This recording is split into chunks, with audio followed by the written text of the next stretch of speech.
Bon, j'ai à cœur de parler de quelque chose aujourd'hui qui me tenait à cœur, qui commence vraiment à me saouler, qui commence à m'énerver, qui commence à me préoccuper. Et pour moi, Nono, c'est une injustice. Nono est avec nous. Salut, Nono. Salut Sacha. Alors, Nono, on va parler du Paris Saint-Germain. Une fois n'est pas coutume. Parce que là, on est arrivé à un stade, Nono, où c'est plus de l'anti-parisianisme. C'est que même les supporters du Paris Saint-Germain, qui travaillent à l'équipe, à RMC, à je ne sais quel média, sont devenus eux aussi anti-parisiens. Donc la Ligue de football est dirigée par le grand voyou Nasser Al-Khelaifi. Tu sais, le grand voyou Nasser Al-Khelaifi qui a sauvé la Ligue 1, Nono. Parce que si le grand voyou n'était pas là, la Ligue 1 serait le 15e championnat, il y aurait zéro équipe en Ligue des Champions, il n'y aurait jamais eu de Neymar, Messi, Mbappé et compagnie, il n'y aurait jamais eu des Balotelli qui seraient venus à Monaco ou peut-être à Nice ou à Marseille, pardon, pas Balotelli à Monaco, il n'y aurait jamais eu des Radamel Falcao, des James Rodriguez, des styles de joueurs comme ça. Depuis que le Qatar est arrivé, il a sauvé la vie du championnat de France. Là, on a vu un Paris Saint-Germain depuis 2 ans. On voit un Paris Saint-Germain qui joue au ballon, qui joue au football. C'est fini les stars, c'est fini les gros salaires, c'est fini les très très très gros mercatos, c'est fini les festivités. Il y a de la rigueur, il y a de l'autorité, il y a de la gestion, il y a du bon travail. On donne la chance maintenant aux jeunes du centre de formation. On recrute des joueurs à fort potentiel. On recrute des joueurs français, mais ça ne suffit toujours pas. Paris est favorisé en Ligue 1. Paris est favorisé en Ligue des Champions. Quoi que fasse le Paris Saint-Germain, Nono, ils sont avantagés par le budget. Mais par contre, quand Marseille a 19 points de retard, c'est la faute du Qatar, hein, parce que si vraiment ils avaient fait leur travail, ils auraient que 6 points de retard. Que Lyon soit 5e, c'est la faute du Qatar. Que tous les clubs de Ligue 1 ont été éliminés de la Coupe de France, c'est la faute du Qatar. Pourtant, Aston Villa a le même budget que Marseille et que Lyon, ça les empêche pas quand même d'être en quart de finale de Ligue des Champions. Merci à Monsieur Dugarry qui a été le seul quand même, Nono, à défendre le Paris Saint-Germain, qui l'aurait cru. Et à un moment donné, il faut que ça cesse tout ça. Faut que ça cesse, Nono. Qu'est-ce qu'on doit faire? On doit faire exprès de perdre les matchs. Les arbitres doivent faire exprès de mettre des cartons rouges contre le Paris Saint-Germain. Quand ça joue au ballon, ça va pas. Quand ça joue pas au ballon, ça va pas. Quand ça recrute, ça va pas. Quand ça recrute pas, ça va pas. Ah non, mais c'est quoi ce truc, Nono? Je crois que même à l'époque, Bernard Tapie, je sais pas si t'as le souvenir, je crois que même lui n'a pas eu autant de pression qu'a le Paris Saint-Germain à l'heure actuelle. Et en plus, ça, ce qui me dérange, Nono, c'est on reconnaît même pas le travail de Enrique, qui fait un travail exceptionnel. Et tout le monde dit c'est normal, c'est normal. Non, c'est pas normal ce qu'il fait avec l'effectif qu'il a. Je suis désolé, Nono. Je suis sûr que les Laurent Blanc, les Camboiré, les Tourelle, les Emery, les Pochettino et les Galtier auraient pas fait ce qu'est en train de faire Luis Enrique avec ces joueurs-là, ni Guardiola, ni Mourinho, ni etc. Et surtout, Nono, pour finir, et après je te laisse parler, l'histoire de dimanche soir avec Rabiot. Déjà, Rabiot, c'est un menteur, Nono. On n'a jamais insulté son père. Il y a le chef du CUP qui a remis les choses à son contexte. Il a dit non, on a insulté sa mère et lui, mais on n'a jamais insulté son père. Donc déjà, c'est lui le voyou, le Rabiot, et sa mère aussi la voyou. On n'a jamais parlé de son père, déjà première chose. Et Nono, on a l'impression que dimanche, au parc, c'était la première fois dans l'histoire du football qu'un joueur se faisait insulter. C'est quand même assez incroyable. Quand c'est Paris, Nono, tout est lamentable. Barcola qui se fait insulter de la première à la 95e, c'est pas grave. Mais c'est le premier club, Nono, c'est la première fois qu'on insulte un joueur et qu'on insulte sa maman. On a l'impression. Donc là, c'est plus de l'anti-parisianisme, Nono, je ne sais pas c'est quoi. Comment tu veux que le PSG fasse du bon travail et aille loin en Ligue des Champions avec ces choses qui se passent contre lui, alors qu'en plus de ça, Nono, même Enrique doit se sentir mal. Ça se trouve, Enrique, il va partir, Enrique, Nono, il va se dire, mais attends, mais c'est quoi ce pays? J'ai jamais vu ça de ma vie. Le De Zerbi, Nono, qui dit, avant le Qatar, le PSG n'existait pas. Heureusement qu'il y a plein de supporters du PSG sur TikTok qui lui ont répondu et qui ont fait un montage du palmarès du Paris Saint-Germain en Ligue 1 et en Coupe de France et en Coupe de la Ligue et en Coupe d'Europe avant que le Qatar arrive. Nono, heureusement qu'il a rappelé quand même que Marseille est né en 1896 et le PSG en 70. Il a rappelé à Monsieur De Zerbi que quand le Qatar est arrivé, Paris avait que 41 ans. Et en 41 ans, sans le Qatar, Paris avait presque plus de trophées que Marseille. Il a rappelé, et moi je le savais, que Paris entre 2002 et 2005 a fait le grand 8 contre Marseille, c'est-à-dire 8 victoires d'affilée, Nono, entre 2002 et 2004. On avait presque autant de victoires que Marseille sans les Qataris. On les a battus avec toutes les générations, que ce soit Weah, Ginola, Valdo et compagnie, que ce soit Laurent Robert, Jérôme Leroy et compagnie, Ronaldinho et compagnie, Luboya, Paoletta, la finale de Coupe de France, le but de 35 mètres de Vicage Dorasso. On leur faisait déjà la misère sans le Qatar, Nono. Ils s'accrochent à n'importe quoi et le budget est pas le budget. Tu savais que l'Atlético Madrid a presque le même budget que Lyon, Nono. L'Atlético Madrid, ils font toujours 8e ou quart de finale de Ligue des Champions. Ils ont déjà fait 2 finales. Aston Villa, le même budget que Marseille, ils sont en quart de finale. Osez dire que le PSG n'existait pas alors que Paris a gagné la Coupe des Coupes, Nono. La C2. Et pourquoi elle a été enlevée la C2? Parce qu'elle a fusionné avec la C3. Donc c'était encore plus dur de gagner la C2 que la C3. Paris a fait une demi-finale de Ligue des Champions en 95. Paris avait déjà 2 titres de Ligue 1.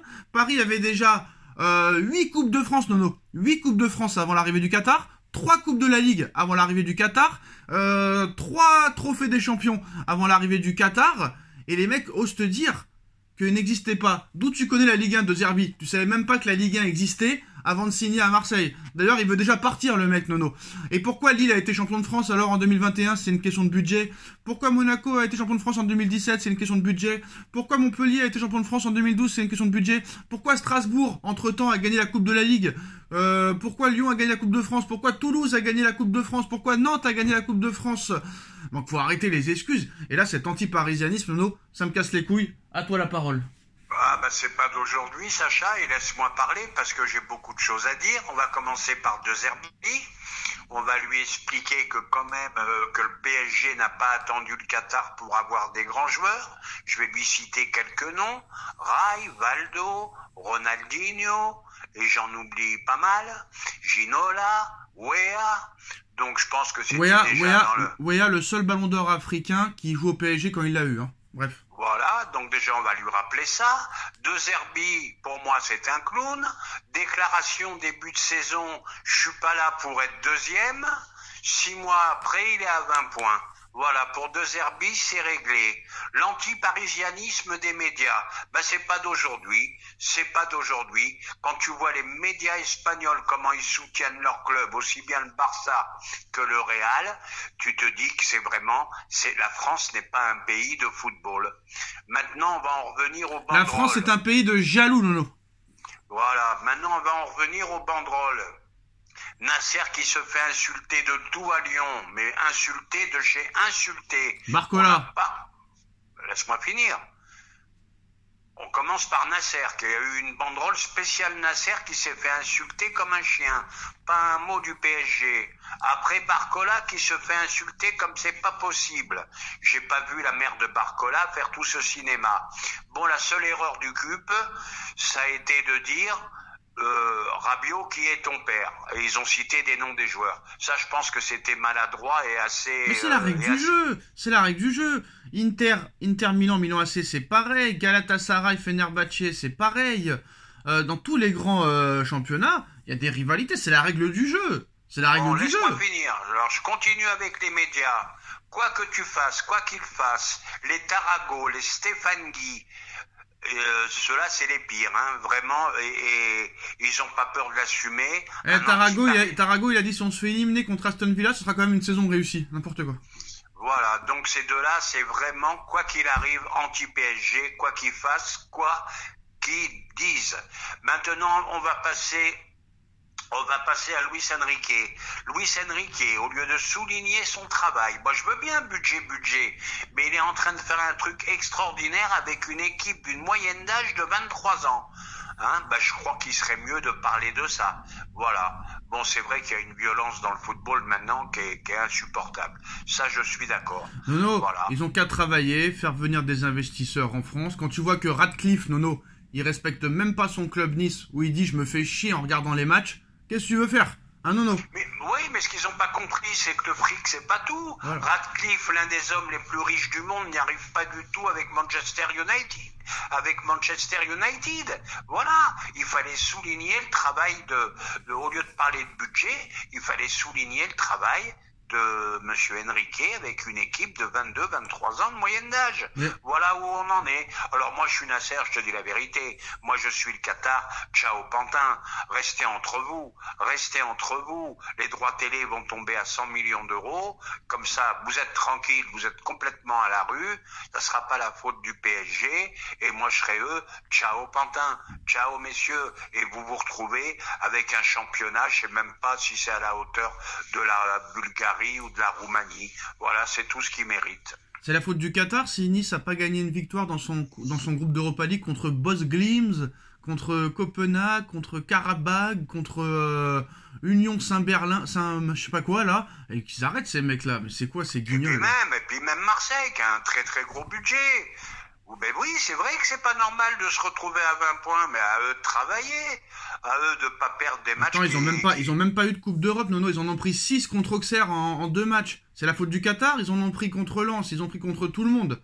À chaque fois qu'il va y avoir une défaite, ça va être la faute du Qatar, Nono. Voilà, non, donc il y a un anti-parisianiste. La dernière fois, au lieu de nous parler du match, on est resté 1h30 sur la mer Rabiot. Rappelons-nous, bien que je sois en désaccord sur quelques banderoles, rappelons-nous quand même que la mère Rabiot, elle a fait la misère au PSG pendant des années avec son fils. C'était vraiment un serpent, cette femme, hein. Elle a fait la misère comme la mère à Mbappé d'ailleurs. Rappelle-toi de la phrase de la mère à Mbappé, mais j'ai entendu personne là. Hein. Si on avait pu tout leur enlever, on leur aurait enlevé tout. Voilà, on en est là.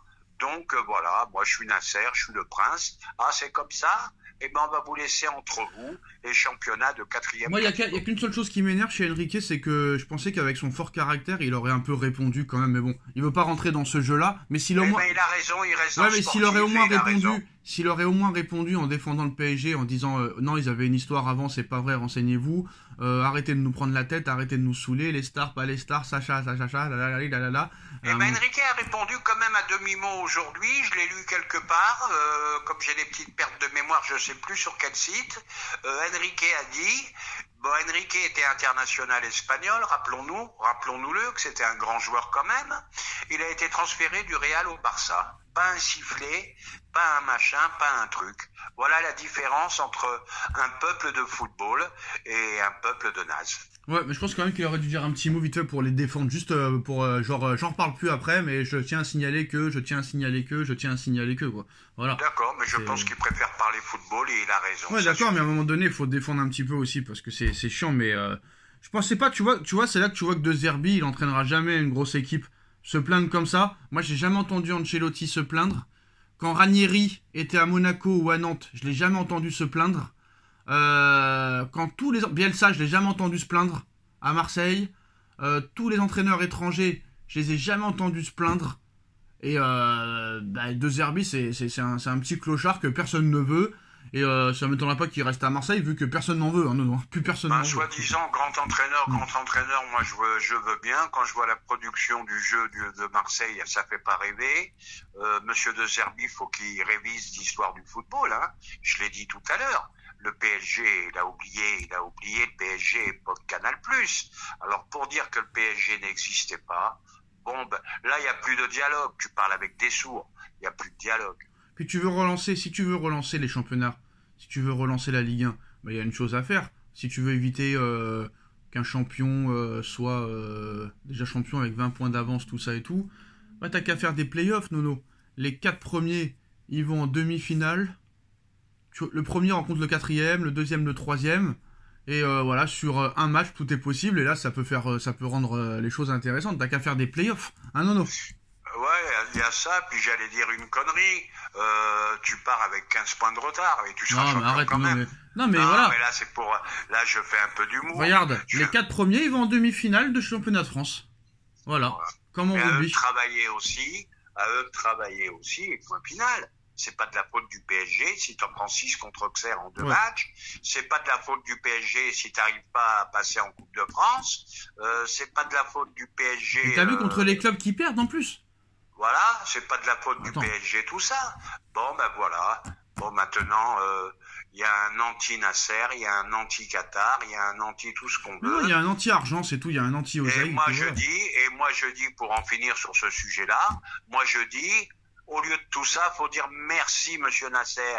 Où tu aurais vu qui t'aurait amené Messi, qui t'aurait amené Neymar, qui t'aurait amené Thiago Silva, qui t'aurait amené Zlatan, qui t'aurait amené, je sais même plus, j'ai même plus les noms.